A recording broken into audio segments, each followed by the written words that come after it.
सोनिया गांधी को कांग्रेस के 23 बड़े नेताओं ने पत्र लिखकर अपनी पार्टी में अभूतपूर्व स्थिति पैदा कर दी है। सोनिया के सामने पार्टी में अंदरूनी उठापटक का ऐसा संकट दूसरी बार पैदा हुआ। इस संकट की पहली झलक कांग्रेस कार्य समिति की बैठक में दिखने की उम्मीद है, क्योंकि पत्र लिखने वालों में भूपेंद्र सिंह हुड्डा से लेकर कपिल सिब्बल और मिलिंद देवड़ा से लेकर जितिन प्रसाद तक शामिल हैं। ये वही सारे नेता हैं जो समय समय पर कांग्रेस की नीतियों और नेतृत्व की खुलकर आलोचना कर चुके हैं। अब जरा उन नेताओं के नाम पहले जान लीजिए जिन्होंने सोनिया गांधी को पत्र लिखा है। पत्र पर हस्ताक्षर करने वालों में राज्यसभा में विपक्ष के नेता गुलाम नबी आजाद, पार्टी के सांसद और पूर्व केंद्रीय मंत्री आनंद शर्मा, कपिल सिब्बल, मनीष तिवारी, शशि थरूर, सांसद विवेक तनखा भी शामिल हैं। एआईसीसी के पदाधिकारी और सीडब्ल्यूसी सदस्य मुकुल वासनिक के साथ ही जितिन प्रसाद और पूर्व मुख्यमंत्री भूपेंद्र सिंह हुड्डा, राजेंद्र कौर पट्टल, एम वीरप्पा मोइली, पृथ्वीराज चौहान, पीजे कुरियन, अजय सिंह, रेणुका चौधरी और मिलिंद देवड़ा भी हस्ताक्षर करने वालों में शामिल हैं। पूर्व पीसीसी प्रमुख राज बब्बर, अरविंदर सिंह लवली और कौल सिंह ठाकुर, वर्तमान बिहार अभियान प्रमुख अखिलेश प्रसाद सिंह, हरियाणा के पूर्व स्पीकर कुलदीप शर्मा, दिल्ली के पूर्व स्पीकर योगानंद शास्त्री और पूर्व सांसद संदीप दीक्षित ने भी पत्र पर हस्ताक्षर किए हैं। कांग्रेस में नेतृत्व के मुद्दे पर चल रही चर्चा के बीच पार्टी की सर्वोच्च नीति निर्धारण इकाई सीडब्ल्यूसी की बैठक सोमवार को वीडियो कॉन्फ्रेंस के माध्यम से होगी। बैठक में पार्टी नेताओं के खींचतान के बीच इस मुद्दे को दबाना मुश्किल होगा। सूत्रों का कहना है कि पार्टी नेताओं के इस कदम के जवाब के रूप में संगठन के स्तर पर बड़े फेरबदल का फैसला किया जा सकता है। हालांकि ये कदम शायद पर्याप्त न हो। ऐसा बहुत कम होता है कि पार्टी के नेता, जिसमें कई पूर्व सीएम और कैबिनेट मंत्री भी शामिल हों, इस तरह खुलकर पार्टी के नेतृत्व की आलोचना करें। इसे वरिष्ठ नेताओं की तरफ से आखिरी कदम के रूप में देखा जा रहा है। कांग्रेस के इतिहास में सोनिया गांधी से पहले इंदिरा गांधी और राजीव गांधी भी ऐसी ही स्थिति का सामना कर चुके हैं। कांग्रेस के इन 23 वरिष्ठ नेताओं पार्टी प्रमुख सोनिया गांधी को पत्र लिखकर पार्टी में ऊपर से नीचे तक व्यापक बदलाव करने के लिए कहा है। पत्र लिखने वालों में 5 पूर्व मुख्यमंत्री और कई कांग्रेस कार्य समिति के सदस्य हैं। पत्र में बीजेपी के आगे बढ़ने को स्वीकार किया गया। साथ ही ये कहा गया कि युवाओं ने निर्णायक रूप से नरेंद्र मोदी को वोट दिया। पत्र में पार्टी का आधार और युवाओं को विश्वास खोने को गंभीर चिंता का विषय बताया गया। पार्टी में सुधार के एजेंडे वाले इस पत्र को करीब 15 दिन पहले भेजा गया था। इसमें पार्टी के मौजूदा नेतृत्व को लेकर भी सवाल उठाए गए हैं। पत्र में एक पूर्णकालिक और प्रभावी नेतृत्व की बात की गई है। पत्र में व्यापक सुधार, सत्ता के विकेंद्रीकरण, राज्य इकाइयों के सशक्तिकरण, हर स्तर पर कांग्रेस संगठन के चुनाव, ब्लॉक से सीडब्ल्यूसी और एक केंद्रीय संसदीय बोर्ड के तत्काल संविधान की मांग की गई है। पार्टी नेताओं का कहना है कि लोकसभा चुनाव में हार के 1 साल बाद भी पार्टी ने निरंतर गिरावट के कारणों का पता लगाने के लिए कोई ईमानदार आत्मनिरीक्षण नहीं किया है। पत्र में कांग्रेस कार्य समिति के चुनाव के साथ ही पार्टी के पुनरुद्धार के लिए सामूहिक रूप से संस्थागत नेतृत्व तंत्र की तत्काल स्थापना पर जोर दिया गया। सूत्रों का कहना है कि इस बैठक में मौजूदा राजनीतिक मुद्दों, अर्थव्यवस्था की स्थिति और कोरोना वायरस संकट समेत कई मुद्दों पर चर्चा हो सकती है। वैसे सीडब्ल्यूसी की बैठक उस वक्त हो रही है जब अंतरिम अध्यक्ष के तौर पर सोनिया गांधी 1 साल की अवधि को पूरा कर चुकी हैं। राहुल के इस्तीफे के बाद उन्हें अंतरिम अध्यक्ष नियुक्त किया गया था। कांग्रेस नेताओं का पत्र और मौजूदा संकट पहले के संकटों से अलग है। इससे पहले 1969 में इंदिरा गांधी को सिंडिकेट संकट का सामना करना पड़ा। 80 के दशक में वीपी सिंह और राजीव गांधी के बीच मतभेद पैदा हो गए थे और इसके बाद वीपी सिंह ने पार्टी छोड़ दी थी। आपातकाल के बाद जब जगजीवन राम जैसे कई लोग पार्टी छोड़ चुके थे, 1990 के दशक में कांग्रेस के ऐसे ही संकट का सामना करना पड़ा था, जब नेताओं ने सीताराम केसरी को बाहर करने और सोनिया गांधी के लिए रास्ता खोलने को लेकर हाथ मिलाया था। हाल में लिखे गए इस पत्र में उठाए गए मुद्दे के साथ ही इसकी टाइमिंग, संदर्भ भी महत्वपूर्ण है। इस बार पार्टी अपनी सबसे कमजोर स्थिति में है। पार्टी की लोकप्रियता और चुनावी प्रदर्शन पर जबरदस्त चोट पड़ी है। कांग्रेस समर्थकों के बीच एक व्यापक धारणा बन गई है कि पार्टी अस्थिर है और नेतृत्व दिशाहीन। कई लोग इस पत्र लिखने वाली मंडली में शामिल हो सकते हैं जो परिवार पर दबाव डाल सकते हैं। उदाहरण के लिए ये पत्र अगस्त के पहले सप्ताह में लिखा गया था। उस समय सचिन पायलट अशोक गहलोत के बीच खींचतान चल रही थी और यही बात कांग्रेस से निलंबित किए गए संजय झा ने कही तो कांग्रेस के प्रवक्ता ने संजय झा की बात को बीजेपी प्रायोजित करार दिया था, लेकिन संजय झा इसी पत्र की बात कर रहे थे और माना जा रहा है कि प्रियंका वाड्रा ने गैर गांधी पार्टी अध्यक्ष की बात इस पत्र के दबाव में आकर कही। पार्टी के कई नेता राहुल गांधी के लगातार चीनी आक्रमण जैसे मुद्दे पर ट्वीट्स को अपरिपक्व मानते हैं। साथ ही इन मुद्दों पर पार्टी के बीच चर्चा नहीं किए जाने की बात भी हो रही है। लेकिन अब कांग्रेस निर्णायक दौर में पहुंच चुकी है। अगर गांधी वाड्रा परिवार ने पार्टी के पद नहीं छोड़े तो कांग्रेस एक बार फिर टूटेगी। Bureau report, news of India. Congress Jammu Kashmir को लेकर अपनी उसी सियासत पर उतर आई है जो वो पहले किया करती थी। राज्य में कांग्रेस ने अब्दुल्ला और मुफ्ती के साथ मिलकर अपना एजेंडा तय कर लिया है कि उसका इरादा जम्मू कश्मीर में फिर से सियासी तौर पर अस्थिरता फैलाने का है। जम्मू कश्मीर में कांग्रेस फारूक अब्दुल्ला और महबूबा मुफ्ती के साथ कम्युनिस्टों ने एक मोर्चा तैयार किया है जो इस राज्य में आर्टिकल 370 की बहाली के लिए अभियान चलाया जाएगा। कांग्रेस सहित इन सभी पार्टियों का मानना है कि मोदी सरकार ने आर्टिकल 370 को गैर कानूनी और असंवैधानिक तरीके से हटाया है और वे उसकी बहाली के लिए संघर्ष करेंगे। उन्होंने स्पष्ट किया कि राज्य में हमारे बिना हमारे बारे में कुछ भी नहीं किया जा सकता। गुपकर द्वितीय के नाम से मीडिया में एक प्रपत्र जारी करते हुए सभी नेताओं ने यहां पर बातचीत की। संयुक्त बयान पर नेशनल कॉन्फ्रेंस के राष्ट्रीय अध्यक्ष फारूक अब्दुल्ला, पीडीपी के अध्यक्ष महबूबा मुफ्ती, जम्मू कश्मीर प्रदेश कांग्रेस समिति के अध्यक्ष जीए मीर, सीपीएम के नेता MY Tarigami, Jammu Kashmir People's Conference के अध्यक्ष सज्जाद लोन और जम्मू कश्मीर आवामी नेशनल कॉन्फ्रेंस के वरिष्ठ उपाध्यक्ष मुजफ्फर शाह ने हस्ताक्षर किए। 1 साल से अधिक समय बाद पहली बार राजनीतिक दलों ने संयुक्त बयान जारी किए हैं। सभी राजनीतिक दलों का प्रस्ताव लाने में कठिनाइयों के बारे में इसने कहा कि 4 अगस्त 2019 को गुपकर प्रथम घोषणा पत्र पर हस्ताक्षर करने वालों के बीच बहुत कम संवाद हो सका है, क्योंकि सरकार ने कई पाबंदियां लगा रखी थीं, जिसका उद्देश्य सभी सामाजिक और राजनीतिक बातचीत को रोकना था। राज्य के विभिन्न दलों ने कहा कि वे गुपकार डिक्लेरेशन से बंधे हुए हैं, जो 4 अगस्त 2019 को नेशनल कॉन्फ्रेंस के अध्यक्ष फारूक अब्दुल्ला के गुपकर आवास पर सर्वदलीय बैठक के बाद घोषित की गई थी। 4 अगस्त 2019 की बैठक के बाद प्रस्ताव में कहा गया था कि दल सर्वसम्मति से घोषणा करते हैं कि जम्मू कश्मीर की पहचान, स्वायत्तता और विशेष दर्जे की रक्षा के लिए वे एकजुट रहेंगे। इसके एक दिन बाद 5 अगस्त को केंद्र ने जम्मू कश्मीर का विशेष दर्जा वापस लेने और इसे 2 केंद्र शासित प्रदेशों में बांटने की घोषणा की थी।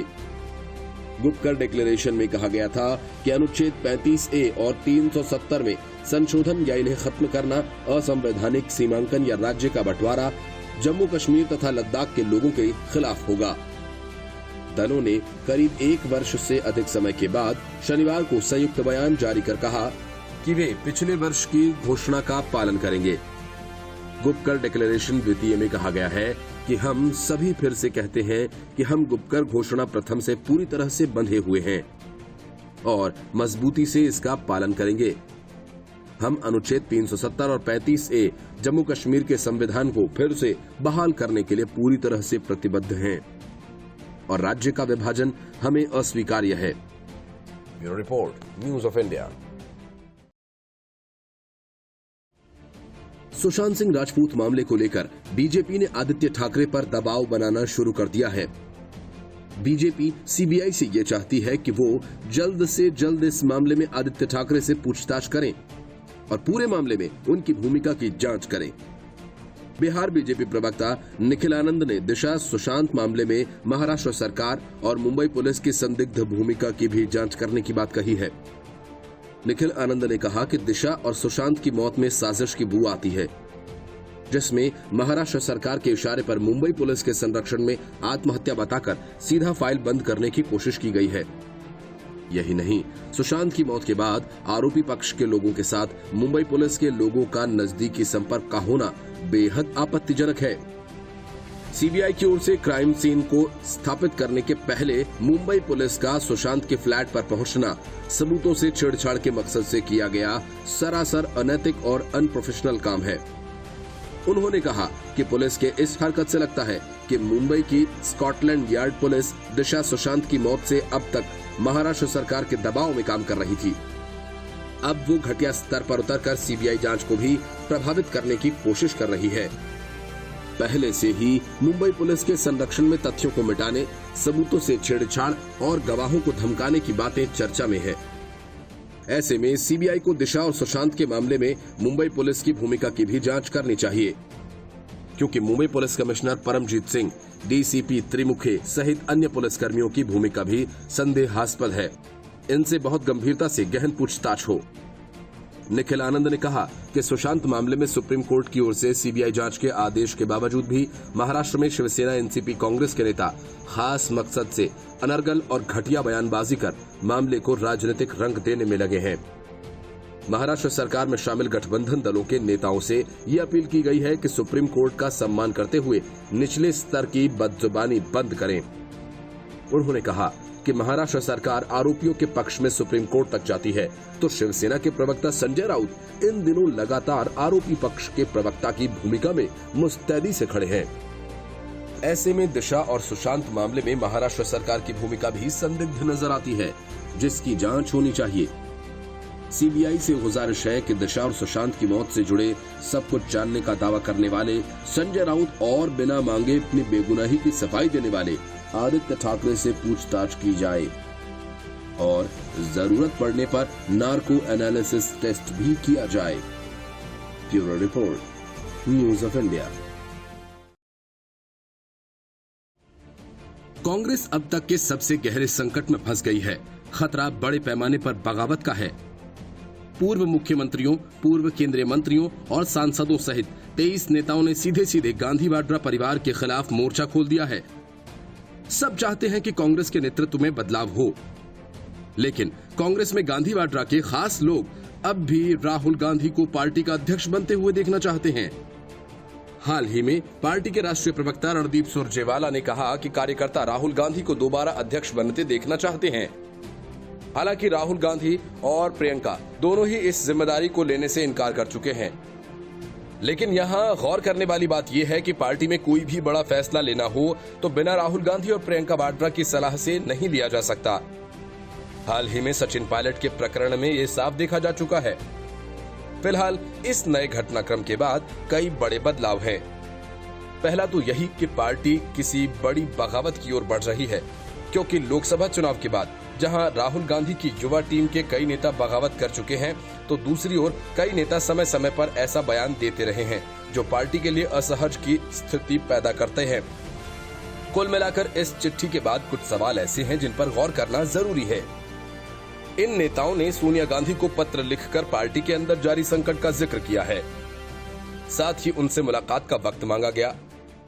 क्या इन नेताओं के रुख को देखकर ऐसा लग रहा है कि वे अब अंतरिम अध्यक्ष और पार्टी को चलाने के तरीके से खुश नहीं हैं, जिसमें हर बड़े निर्णय से पहले गांधी परिवार की ओर मुंह ताकना पड़ता है? ये हाल ही में पहला मौका है जब कांग्रेस नेताओं ने सीधा नेतृत्व पर सवाल उठाया, वो भी उस समय जब गांधी परिवार का कोई सदस्य अध्यक्ष पद की कुर्सी पर बैठा है। एक ओर जहां पार्टी का बड़ा वर्ग राहुल और प्रियंका गांधी में अपना नेता खोज रहा है, तो दूसरी ओर पार्टी के कई बड़े नेता पूरी तरह से बदलाव की मांग कर रहे हैं।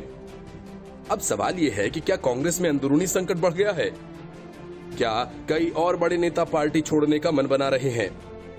इन सवालों को क्या दबाने की कोशिश की जा रही थी, जिससे पार्टी के अंदर उबाल हो रहा था? इस लेटर बम ने कांग्रेस की अंदरूनी कलह को सबके सामने ला दिया। लोकसभा चुनाव में हार के बाद हुई कांग्रेस के वर्किंग कमेटी की बैठक में सोनिया गांधी को अंतरिम अध्यक्ष बनाया गया था, यानी पूर्णकालिक अध्यक्ष की नियुक्ति होने तक सोनिया गांधी को जिम्मेदारी दी गई थी। इसके बाद से यही काम चलाऊ व्यवस्था जारी है। इसका नतीजा ये रहा कि जहां सोनिया गांधी सेहत की वजह से सक्रिय नहीं है, तो दूसरी ओर बड़े फैसले लेने में देरी से पार्टी को नुकसान और फजीहत दोनों झेलनी पड़ी है। इस हालात से पार्टी के नेता उबरना चाहते हैं। सोनिया गांधी को चिट्ठी लिखने वालों में सांसद, पूर्व मुख्यमंत्री, मंत्री और कांग्रेस कार्य समिति के सदस्य शामिल हैं। एक सवाल ये भी उठ रहा है कि इस लेटर बम के बाद से कांग्रेस में हड़कंप मचा हुआ है। नेताओं की चिट्ठी को एक तरह से भारी नाराजगी के तौर पर देखा जा रहा है और अब क्या इस लेटर बम को डिफ्यूज करने के लिए कोई बैठक बुलाई गई है, साथ ही गांधी परिवार को मिल रही चुनौतियों को भी रोका जा सके। Bureau report, news of India. Congress के बड़े नेताओं के गांधी वाड्रा परिवार के खिलाफ मोर्चा खोले जाने के बाद राहुल गांधी का गैंग पूरी तरह से सक्रिय हो गया है। राहुल गांधी के खास चंपू माने जाने वाले संजय निरुपम ने सोनिया गांधी को लिखी 23 सीनियर नेताओं की चिट्ठी को राहुल गांधी के खिलाफ षड्यंत्र करार दिया। निरुपम ने कहा कि ये सब कुछ राहुल को अध्यक्ष पद से हटाने की साजिश है। पहले जो षड्यंत्र बंद कमरों में रचा जाता था, वो अब एक पत्र में उभर कर आया है। संजय निरुपम ने कहा कि कांग्रेस पार्टी और उससे जुड़े संगठनों में कलहबाजी हमेशा से ही रही है, लेकिन गांधी परिवार के खिलाफ इस तरह का षड्यंत्र पहले कभी नहीं हुआ। राहुल के खिलाफ लगातार षड्यंत्र रचते गए लोग और ये षड्यंत्र में बैठे कुछ लोग हमेशा से ही रचते रहे हैं।